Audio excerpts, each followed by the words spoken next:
تھوڑی سی تنخواہ ہوتی ہے اور 6-6 7 بچے ہوتے ہیں اور انہوں نے قرضہ کسی کا نہیں دینا ہوتا. کیوں؟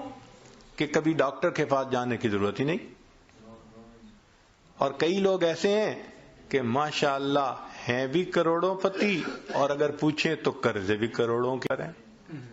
تو برکت ایک الگ چیز ہے.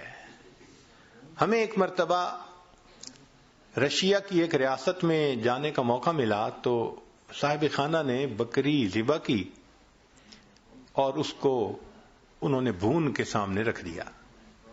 بھونی ہوئی بکری جو ہوتی ہے آپ کو پتہ ہی ہے چربی بھی ساتھ ہو تو عجیب ہوتی ہے. خیر جب کھانے کا وقت آیا تو ہم نے دیکھا کہ جن برتنوں میں انہوں نے وہ رکھا ہوا تھا نا گوشت، وہ نیچے چربی پگھلی ہوئی تھی اور چربی ساتھ بھی لگی ہوئی تھی. تو ہم تو جی اس میں سے کھانے لگے، بڑا دیکھ کے یہاں چربی نہیں، بڑا بچ کے سنبھل کے تھوڑا سا لیا کہ بھائی زیادہ کولیسٹرول نہ ہمارا اندر چلا جائے.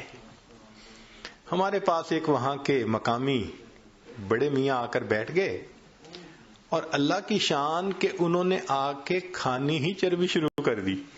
بڑے میاں ان کی بھویں بھی سفید اور ماشاءاللہ وہ چربی اٹھا رہے ہیں اور چربی کھا رہے ہیں، چربی اٹھا رہے ہیں. اب 4-5 منٹ تو برداشت کیا، لیکن 4-5 منٹ کے بعد برداشت کرنا مشکل. ایک بندہ کھا ہی چربی رہا ہے. اور لطف کی بات کہ پھر انہوں نے چمچ پکڑی، چمچ بھری اس میں وہ جو پگھلی ہوئی چربی تھی اور پینی بھی شروع کر دی. یا اللہ، اٹ بیکیم ٹو مچ. تو میں نے ان کی طرف دیکھا اور میں نے بڑے میاں سے تعارف کیا. میں نے کہا کہ بڑے میاں آپ ٹھیک ہیں، خیریت سے ہیں؟ انہوں نے کہا ہاں میں ٹھیک ہوں، خیریت سے ہوں. میں نے کہا آپ کی صحت ٹھیک ہے؟ کہ میری عمر اس وقت تقریباً 82 سال ہو چکی ہے. میں نے اپنی پوری زندگی میں کوئی میڈیسن کی گولی اپنے منہ میں نہیں ڈالی. اس کو کہتے ہیں صحت کی برکت. کہ 82 سال عمر ہو جائے، بندہ 82 سال میں ایک ٹیبلٹ بھی کبھی منہ میں نہ ڈالے. کہتے ہیں کبھی میں ڈاکٹر کے پاس گیا ہی نہیں، پوری زندگی نہیں گیا. یہ صحت کی برکت کہلاتی ہے. ہمارے حضرت مرشد عالم رحمت اللہ علیہ 90 سال کی عمر میں ان کی وفات ہوئی. عمر کے دنوں میں حضرت جب خط پڑھتے تھے تو اینک اتار کے پڑھتے تھے، اس لیے کہ قریب کی نظر ٹھیک تھی، دور کے لیے اینک ساتھ لگایا کرتے تھے. اور دور تو 40 سال کے بعد ایجنگ ایفیکٹ ہوتا ہی ہے. وہ تو ہر آپٹیشین کہے گا کہ 40 سال کے بعد ایجنگ ایفیکٹ، دور کی نظر تو لگانی پڑتی ہے. قریب کی نظر 90 سال میں اتنی تیز کہ خط جو ہے وہ اینک اتار کر پڑھا کرتے تھے. سنوائی اتنی تیز تھی سماعت کہ کمرے کے کونے میں کوئی وسپر کرتا تھا تو حضرت سن لیا کرتے تھے. اور اللہ کی شان کے سال کی عمر میں تمام دانت حضرت کے بالکل ٹھیک تھے. ایک مرتبہ کھانا آیا تو میں نرم سی روٹی نہ ڈھونڈ کے حضرت کے آگے رکھنے لگا. پوچھنے لگے کیا ڈھونڈ رہے ہو؟ میں نے کہا حضرت میں کوئی نرم سی روٹی آپ کے لیے ڈھونڈ رہا ہوں. فرمایا میرے دانتوں کو کیا ہوا ہے، دو مجھے کوئی کڑک روٹی. 90 سال کی عمر میں کڑک روٹی کھائی. اللہ کی شان. اور ایسی قوت اللہ نے دی تھی کہ ایک مرتبہ اس عاجز کے کندھے پہ دوسرا ہاتھ رکھا تو ماشاءاللہ لمبا قد تھا اور صحت تھی اور جسم تھا. کندھے پہ ہاتھ رکھا تو میں تھوڑا سا نیچے ہوا. فرمایا کیا چوزے بنے پھرتے ہو؟ ہم واقعی اپنی جوانی میں ان کے سامنے چوزے تھے. اللہ نے ایسی صحت دی تھی.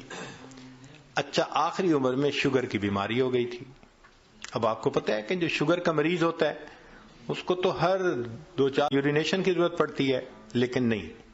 میرا اپنا واقعہ ہے جو خود ان کے ساتھ اپنی آنکھوں سے دیکھا اور آج مسجد میں باوضو نیریٹ کر رہا ہوں. رمضان شریف میں حضرت مری میں تھے اور وہاں پر جو مقامی امام تھے ان رات بلائے ہوئے تھے. ایک رات وہاں قرات کی بڑی عجیب محفل ہوتی ہے، چن چن کے قراء کو وہ بلاتے ہیں. حضرت نے مغرب کے بعد کھانا کھایا اور وضو فرمایا، اور وضو کرنے کے بعد مجھے فرمانے لگے کہ بھائی جلدی جانا ہے تاکہ پہلی صف میں جگہ مل سکے. تو جلدی عشاء، تو حضرت پہلے ہی آ کے بیٹھ گئے، حالانکہ ابھی آدھا گھنٹہ نماز میں رہتا تھا۔ عشاء پڑھی، پھر عشاء کے بعد تراویح ہوئی، پھر تراویح پڑھنے کے بعد قرات شروع ہوئی۔ تو میرا خیال تھا شاید تراویح پڑھنے کے بعد حضرت جائیں گے، وضو تازہ کریں گے۔ میں نے ذرا ایک دو دفعہ چہرے کی طرف دیکھا کہ جانے کی نیت نظر آتی ہے، مگر نہیں، وہ تو پرسکون بیٹھے تھے۔ میں خاموش ہو گیا۔ اب قرات شروع ہوئی، ایک قاری نے قرآن پڑھا، اور ہمارے حضرت تو قرآن کے عاشق تھے، وہ تو جب کوئی قرآن پڑھتا تھا حضرت تازہ دم ہو جاتے تھے۔ حضرت نے ان قراء کا قرآن سنا، اتنا پڑھنے والوں نے قرآن پڑھا کہ سحری کا وقت ختم ہونے میں 1 گھنٹہ باقی رہ گیا۔ تو اعلان ہوا مسجد میں کہ بھئی سب لوگوں کے لیے اجتماعی سحری کا بندوبست مسجد میں کیا گیا ہے، کہا گیا آپ لوگ اٹھیں اور اپنی سحری کھا لیں۔ تو میں نے حضرت کی طرف دیکھا کہ بھئی اب تو کمرے میں جائیں گے وضو کرنے کے لیے، رات ہی گزر گئی۔ تو میں نے پوچھا حضرت وضو فرمائیں گے؟ فرمایا اس کا مطلب تھا کہ نہیں کرنا۔ میں چپ ہو گیا۔ حضرت نے وہیں میں سحری کھائی۔ اب کھانا کھانے کے بعد تو نوجوان لوگوں کو جانا پڑتا ہے بیت الخلاء میں، تو جب کھانا کھا لیا تو پھر میں ذرا قریب ہوا۔ حضرت وضو تازہ فرمائیں گے؟ میری طرف دیکھ کے فرمایا میرا وضو کوئی کچا دھاگا ہے؟ یہ الفاظ کہے، میرا وضو کوئی کچا دھاگا ہے؟ میں خاموش ہو گیا۔ اب فجر کا وقت ہو گیا، تو اس عاجز کا خیال تھا کہ بس حضرت فجر پڑھیں گے اور فوراً چلے جائیں گے۔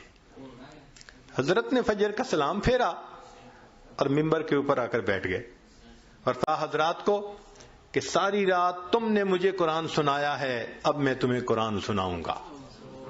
اور حضرت کا درس قرآن تو عجیب ہوتا تھا، فجر کے بعد اس کو مس نہیں ہونے دیتے تھے۔ پھر میرے دل میں خیال آیا کہ بھئی جیسے رمضان شریف میں مختلف مسجدوں میں تعلیم کی 5 منٹ کی، 10 منٹ کی، 4 منٹ کی، تو اس طرح حضرت تھوڑا سا درس دے دیں گے، مگر حضرت تو سبحان اللہ قرآن کی آیتیں پڑھ رہے ہیں، اور جذبے میں ایسے تھے کہ فرمایا تم سب علماء کو راہ ہو، مجھے ترجمہ کرنے کی کوئی ضرورت نہیں، بس ایک آیت پڑھ رہے ہیں اور اس مضمون کی دوسری آیت پڑھ رہے ہیں، اور پھر تیسری آیت پڑھ رہے ہیں، پھر چوتھی آیت پڑھ رہے ہیں، آیتیں ہی آیتیں پڑھتے جا رہے تھے۔ حضرات علماء حیران تھے، کیا الہامی مضمون بیان ہو رہا ہے۔ لو جی حضرت نے اتنا لمبا بیان کیا کہ اشراق کا وقت ہو گیا، پھر سب نے اشراق کی، اور حضرت اشراق کے بعد کمرے میں آئے اور آپ نے وضو تازہ کیا۔ 90 سال کی عمر، شوگر کا مریض، درمیان میں کھانا بھی کھایا، اور مغرب کے بعد کے وضو سے حضرت نے اشراق کی نماز پڑھی۔ اس کو کہتے ہیں صحت کی برکت۔ یہ برکت عجیب چیز ہے، جس چیز میں برکت آ جائے اللہ اس چیز میں بندے کو پرسکون کر دیتے ہیں۔ اب اگلا کوشچن ذہن میں یہ پیدا ہوتا ہے کہ یہ برکت کیسے پیدا ہو سکتی ہے؟ لا الہ الا اللہ، لا الہ الا اللہ، لا الہ الا اللہ، لا الہ الا اللہ، لا الہ